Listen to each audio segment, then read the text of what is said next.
सास का बड़ा कमरा। भोपाल शहर में एक मध्यम वर्गीय परिवार रहता था। उस परिवार का मुखिया किशन लाल था, जो अपनी पत्नी सरिता के साथ रहता था। सरिता के अलावा उस परिवार में उनके दो बेटे मोहन और करण, दो बहुएं गरिमा और ममता और एक पोती सोनम भी थी। वो बहुत सुख से जी रहे थे। सरिता, तुमने मेरी धोती देखी क्या? हाँ देखी है ना, सफ़ेद कलर की है भाई। Very funny. Thank you. अरे मजाक ना करो, बताओ कहाँ है? अब रुकिए जी, ढूंढना पड़ेगा। इतना बड़ा कमरा है, कौन सी चीज़ कहाँ है पता ही नहीं चलता। अरे तो ढूंढो ना फिर। सरिता किशन लाल की धोती ढूंढने लगी, लेकिन उसका कमरा इतना बड़ा था और उसमें इतनी सारी अलमारियां थी कि धोती ढूंढना बहुत मुश्किल हो गया। तभी मोहन, करण, गरिमा और ममता भी वहां आ गए। अरे क्या हो गया मम्मी, क्या ढूंढने में लगी हुई हो? तेरे पापा की धोती ढूंढ रही हूँ, मिल ही नहीं रही। आपके कमरे में ही होगी, और कहाँ होगी? हाँ मुझे पता है मेरे कमरे में ही होगी, लेकिन देख रहा है ना कमरा कितना बड़ा है, ढूंढने में समय लगता है। तो आपको याद नहीं कहाँ रखी? हाँ, और नहीं तो क्या, जहाँ रखी थी वहीं होगी ना। अरे चुप करो, तुम दोनों बकवास ना करो। जब मेरी उम्र पर पहुंचोगी ना तब मैं पूछूंगी कितना याद रहता है तुम लोगों को। अरे मम्मी जी, आप तो गुस्सा हो गई। अगर मदद नहीं कर सकते तो बकवास भी मत करो और चुपचाप चले जाओ यहाँ से तुम लोग। तभी मोहन की बेटी सोनम वहां आ गई और बोली, अरे दादाजी, आपकी धोती तो बाथरूम में टंगी है। अरे हाँ याद आया, कल मैं नहाने गया था तो वहीं छोड़ आया था। थैंक यू मेरी बच्ची। हे भगवान, मैं तब से पूरा कमरा छान रही हूँ और आप वो बाथरूम में छोड़ कर आ गए थे। दोबारा मुझसे पूछने से पहले सही से देख लेना, हाँ नहीं तो। धोती मिलने के बाद सब लोग चुपचाप अपने कमरे में चले गए। उस घर में बाकी सबके कमरे छोटे छोटे थे, लेकिन एक किशन लाल और सरिता का कमरा ही सबसे बड़ा था, इसलिए वहाँ कुछ भी ढूंढने में बड़ी मुश्किल होती थी। रात का वक्त था। गरिमा अपने छोटे से कमरे में इधर उधर घूमकर कुछ काम कर रही थी। अरे बाप रे, ये कमरा है ये चूहेदानी, कहीं भी जाओ तो टकरा जाओ। तभी मोहन दौड़ता हुआ आया। अरे क्या हुआ, गिर गई क्या? नहीं नहीं, मैं यहाँ मार्शल आर्ट की प्रैक्टिस कर रही थी। आई ओहो मेरी चतुर सुंदरी। चल देखा कितनी चोट लगी है। मोहन गरिमा के घुटनों पर हाथ फेरने लगा। तभी सोनम वहां आ गई। मम्मा, बाम लगा दो, दादाजी की तरह आपको भी चाहिए। सोनम ने अपनी छोटी सी हथेली में बाम निकाला और गरिमा के घुटनों पर लगाने लगी।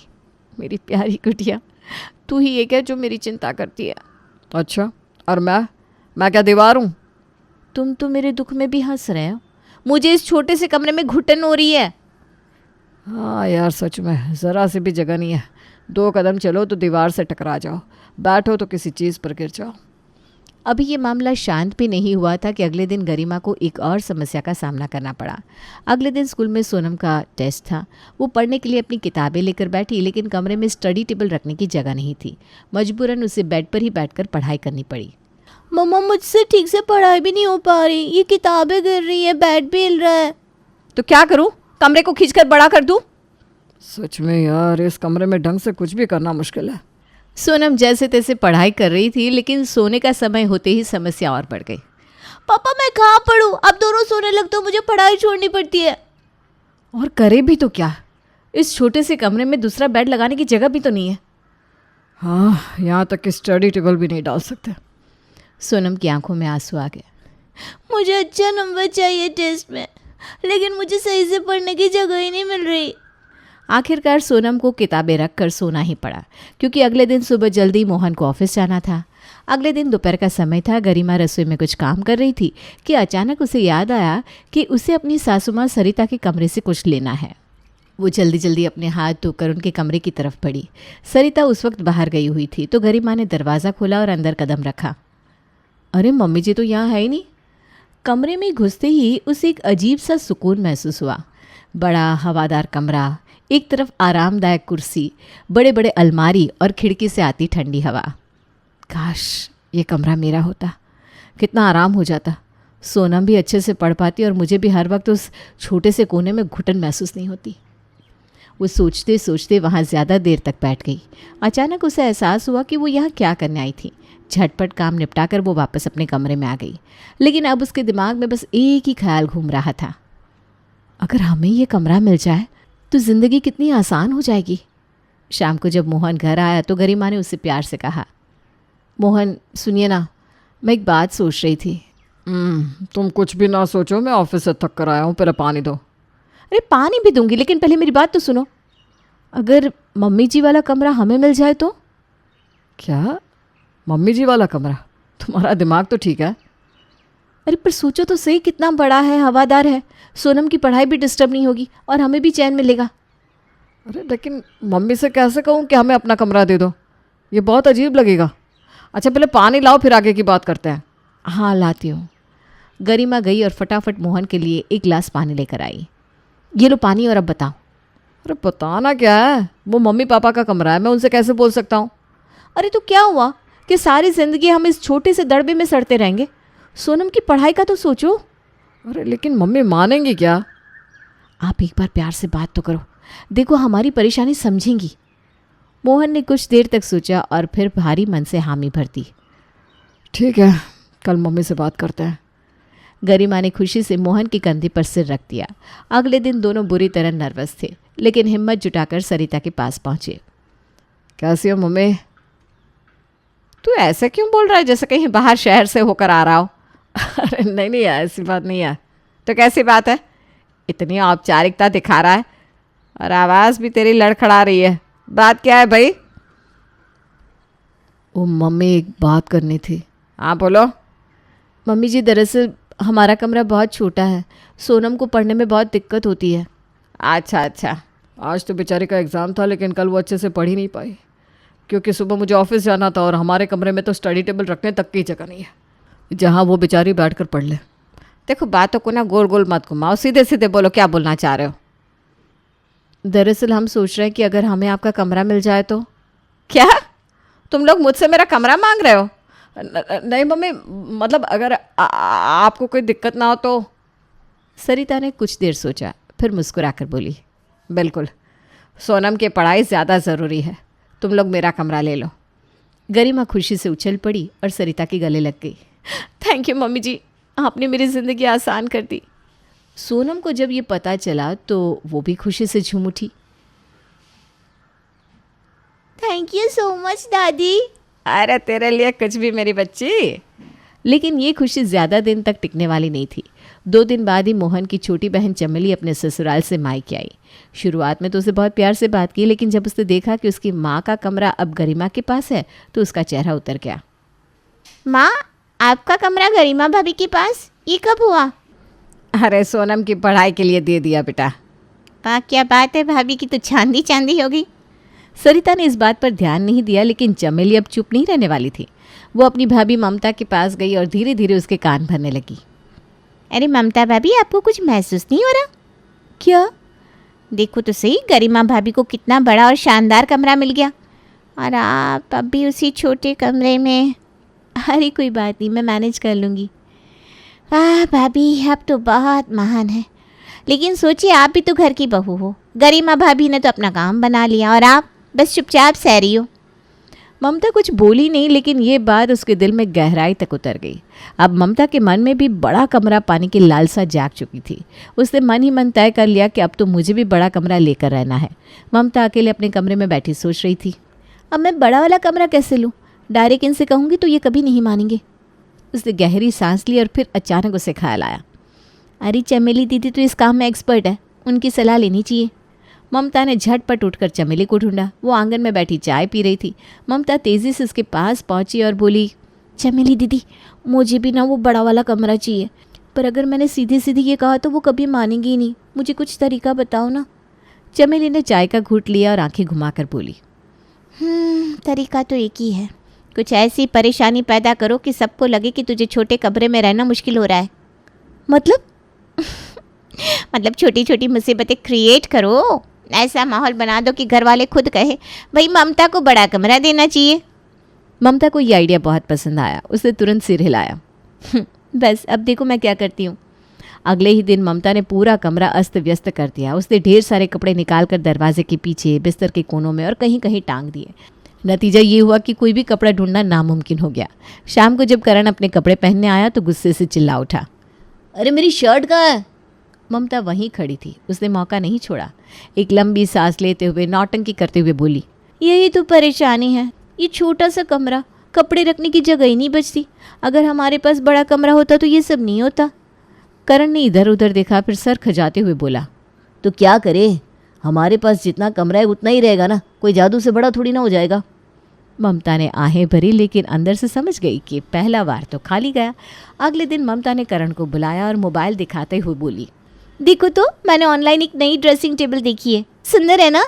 अच्छी है, लेकिन हमारी पुरानी भी ठीक है। अरे वो पुरानी हो गई है, ये देखो कितनी मॉडर्न लग रही है। करण ने ध्यान से देखा और फिर सिर हिलाकर बोला, हाँ लेकिन ये बहुत बड़ी है, हमारे कमरे में आएगी ही नहीं। यही तो मैं कह रही हूँ, हमारा कमरा बहुत छोटा है। अगर हमारे पास बड़ा कमरा होता तो हम इसे आराम से रख सकते थे। अच्छा, तो इसका मतलब तुम्हें बड़ा कमरा चाहिए? नहीं नहीं, मुझे बड़ा कमरा नहीं चाहिए, मुझे तो ये ड्रेसिंग टेबल चाहिए। हाँ, पर इसके लिए बड़ा कमरा चाहिए होगा। क्या मेरी इतनी भी ख्वाहिश पूरी नहीं हो सकती? करण को समझ में नहीं आया कि क्या बोले। उसने टालने की कोशिश की, लेकिन ममता पूरी तरह से ठान चुकी थी। उसने करण की बाह पकड़कर कहा, मुझे ये ड्रेसिंग टेबल अपने कमरे में रखनी है, मतलब रखनी है। और जब गरिमा दीदी को बड़ा कमरा मिल सकता है तो हमें क्यों नहीं? तो तुम क्या चाह रही हो, मैं मम्मी से कहूँ कि वो कमरा गरिमा भाभी से लेकर हमें दे दे?